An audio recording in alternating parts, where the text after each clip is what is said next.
C'était obligé que je vous refasse un suivi des colonies de fourmis parce que ces temps-ci, il y a tellement d'explosions, beaucoup de couvains, de choses comme ça qui se passent. J'ai fait pas mal d'observations et j'ai beaucoup de choses à vous raconter. Il y a beaucoup de pas mal et beaucoup dans cette petite vidéo.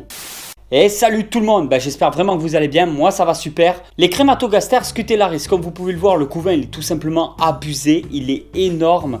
Il y a de plus en plus d'ouvrières partout.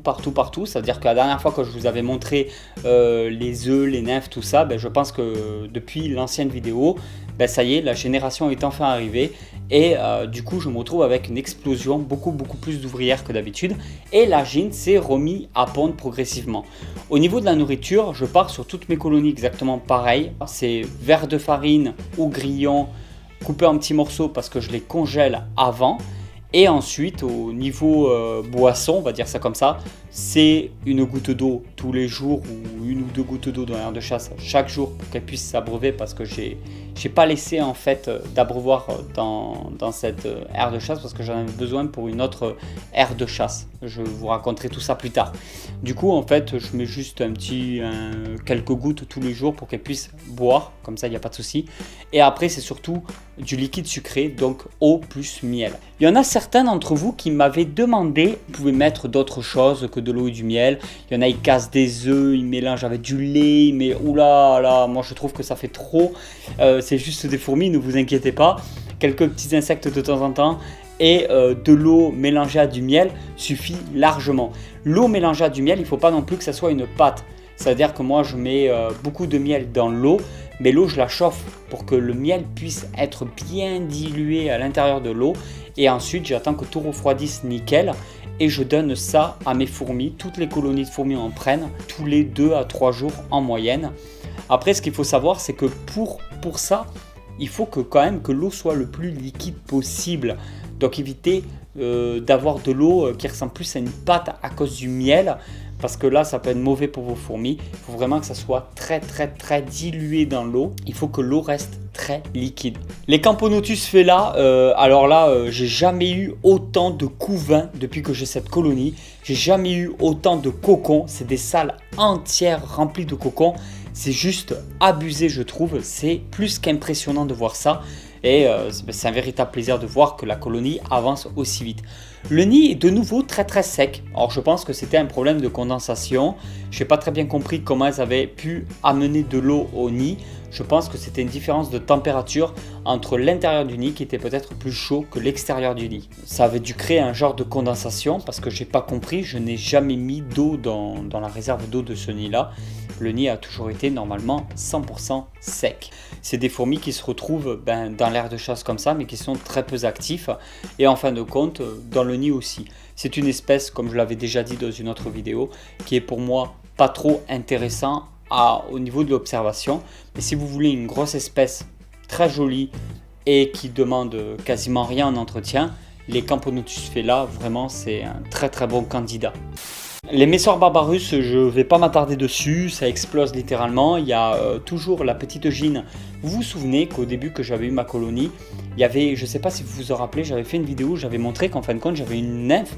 Je crois que c'était un super major, le truc badass. Et en fin de compte c'était une reine, une gine, qui est née au sein de la colonie et elle fait son travail d'ouvrière. Voilà, elle travaille avec les autres ouvrières, elle est souvent dans l'aire de chasse. Et ces temps-ci, je la vois beaucoup dans l'aire de chasse, en train de récolter des graines ou des insectes, des choses comme ça. Bien sûr, elle ne peut pas pondre, elle n'a pas la capacité pour pouvoir pondre, elle n'a pas été fécondée ni rien, donc j'ai toujours la gine pondeuse à l'intérieur du nid, qui se trouve toujours dans les mêmes salles du Castel Rock. Et ensuite, l'autre gine, elle fait exactement le même travail que les ouvrières.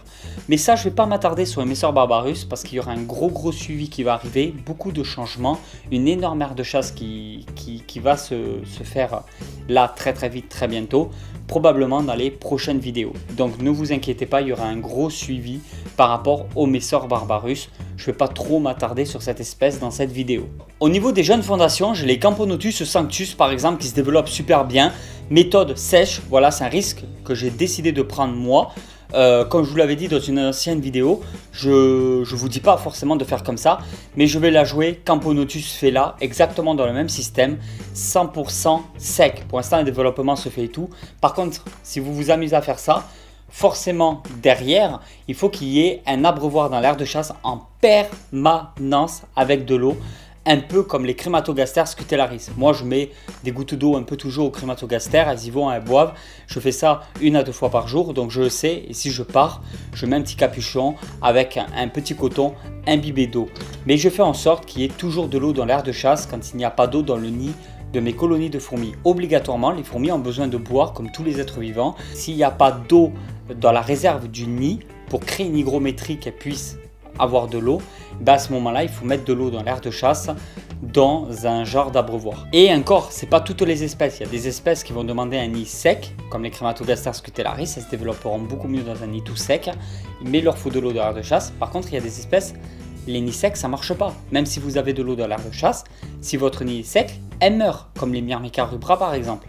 Donc faites très attention, renseignez-vous bien auprès des espèces que vous possédez chez vous ou que vous comptez posséder pour savoir si le nid doit être sec ou très humide ou peu humide. Camponotus cruentatus, une tuerie, probablement une de mes Camponotus que je préfère le plus au monde. Elle est magnifique, c'est une espèce qui est très agressive et vraiment qui me plaît beaucoup. Alors ma petite chérie qui avait trouvé la Camponotus cruentatus en pleine nature se développe super bien. J'ai pas encore les premières ouvrières, mais je pense que c'est un essaimage tardif. Par contre, comme vous pouvez le voir, il y a du couvain et il y a surtout des cocons. Donc les premières ouvrières ne devraient pas tarder à sortir. Il y aura bien évidemment une vidéo sur le suivi dans une prochaine vidéo de la chaîne. J'en reparlerai, c'est obligé que je vous parle de cette espèce. Notamment la nouvelle Camponotus aussi que j'avais trouvé le même jour, mais je n'avais pas présenté encore en vidéo.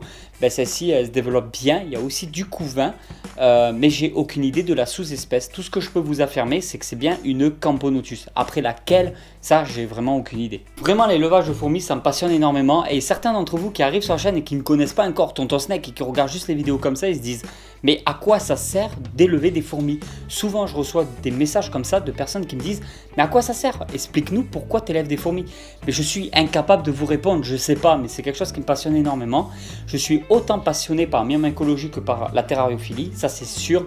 Par contre, les fourmis, au niveau de l'observation, nous sommes au top du game. C'est vraiment le top du top. C'est un réel plaisir de pouvoir observer des colonies de fourmis, de voir une reine en train de pondre ses œufs. Je crois qu'il y a des vidéos sur la chaîne YouTube où on voit des reines, où je vous montre avec les œufs sortir. Vraiment, c'est génial, avec les ouvrières qui nettoient les œufs, qui les rangent, qui les posent quelque part. Je trouve ça terrible de pouvoir observer des fourmis. Je pourrais passer des heures à observer des colonies de fourmis. Petite pause pour la question du jour. J'aimerais savoir tout simplement si vous voulez que je vous présente une espèce de fourmi, laquelle ce serait. Et ne me dites pas la Paraponera clavata, qui est la célèbre fourmi balle de fusil, car il y a déjà une vidéo sur le sujet sur la chaîne YouTube.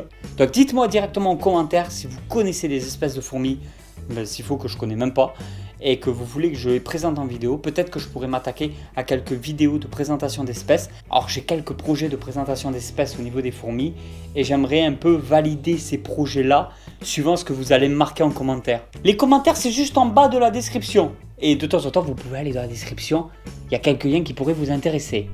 Notamment où je trouve mes super t-shirts. Je voulais vraiment vous faire un petit message de remerciement. Je vous le fais souvent dans les vidéos. Il y a toujours des moments où j'ai envie de vous remercier. Sur YouTube en ce moment, vous me faites vraiment plaisir parce que vous êtes toujours en train de mettre des messages.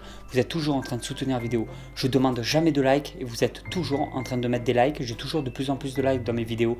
C'est vraiment plein de choses comme ça, des petites attentions que vous faites. Vous croyez que je le vois pas, mais bien sûr que si. Et c'est normal que de temps en temps dans les vidéos, je vous dise un gros merci.